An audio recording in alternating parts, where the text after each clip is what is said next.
మా 4వ భాగానికి స్వాగతం. ఇందులో మనం వైరూప్య సూత్రం అంటే ఏంటో తెలుసుకుందాం. శరీర రోగమునకు ఔషధ రోగానికి సారూప్యము కుదరకపోతే ఔషధ రోగము వలన శరీర రోగము అణిచిపెట్టబడుతుంది. అట్లనే ఔషధ శక్తి తగ్గిపోయిన వెంటనే శరీర రోగము యథారీతిగా విజృంభిస్తుంది. సారూప్యము కుదరని ఔషధము వల్ల ఉత్పత్తి చేయబడిన రోగము కంటే శరీర రోగమే ఎక్కువ బలమైనదైతే ఔషధ రోగమునకు శరీరమందు స్థానమే ఉండదు. దీర్ఘరోగముచే బాధపడు రోగికి అంటువ్యాధులు ఎన్నడూ కలుగు. అంటే క్షయరోగము, చర్మరోగాలతో బాధపడువానికి కలరా, ప్లేగు, టైఫాయిడ్ లాంటి వ్యాధులు కలుగు.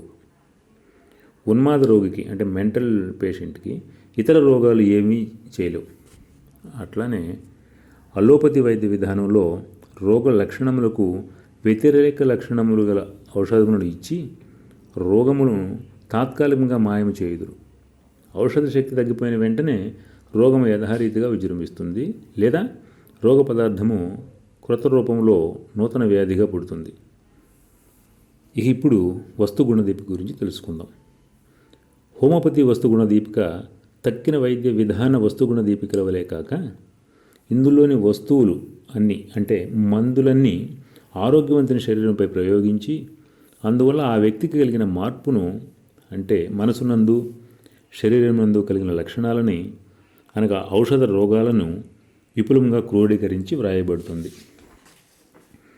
అంటే ఆరోగ్యవంతుడు ఏ ఔషధమును సేవిస్తే ఏ లక్షణములు కలుగునో సరిగ్గా అట్లాంటి రోగ లక్షణములు గల రోగికి అదే మందును సూక్ష్మ పరిమాణంలో లోనికిస్తే రోగ నివారణ చేయగలదని హానిమన్ గారి సిద్ధాంతం. అంటే మానవ శరీరంలో పుట్టే రోగ లక్షణములకు సరిగ్గా అదే లక్షణములు గల పదార్థమును లేదా వస్తువును సూక్ష్మ పరిమాణములో ప్రయోగించిన ఎడల రోగ లక్షణములు మారిపోవును. హానిమన్ గారు జ్వరానికి క్వినైన్ అమోఘమైన ఔషధమని అలోపతి వైద్య శాస్త్రమునందు వ్రాసి ఉండడాన్ని చూచి ఏ కారణము వలన క్వినైన్ జ్వరాన్ని నివారించగలదు? సాధారణ జ్వరాల్లో ఉండే లక్షణాలు ఏంటి, క్వినైన్లో ఉండే జ్వర లక్షణాలు ఏంటి?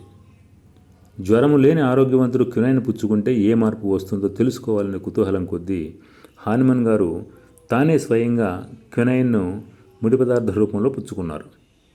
దాని ద్వారా ఆయనకు సరిగ్గా సాధారణ జ్వర లక్షణాలు అన్నీ కలిగాయి. ఈ విధంగానే మరికొన్ని మందులను తాను తన భార్యా బిడ్డలు పుచ్చుకొని పరిశోధన చేశారు.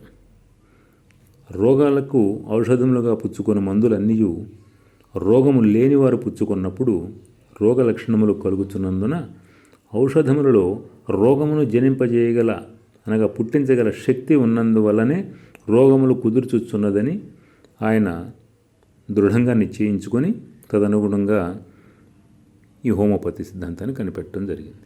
తదుపరి భాగంలో రోగ నిదానాన్ని గురించి అంటే నివారణ విధానాన్ని గురించి తెలుసుకుందాం. నమస్తే.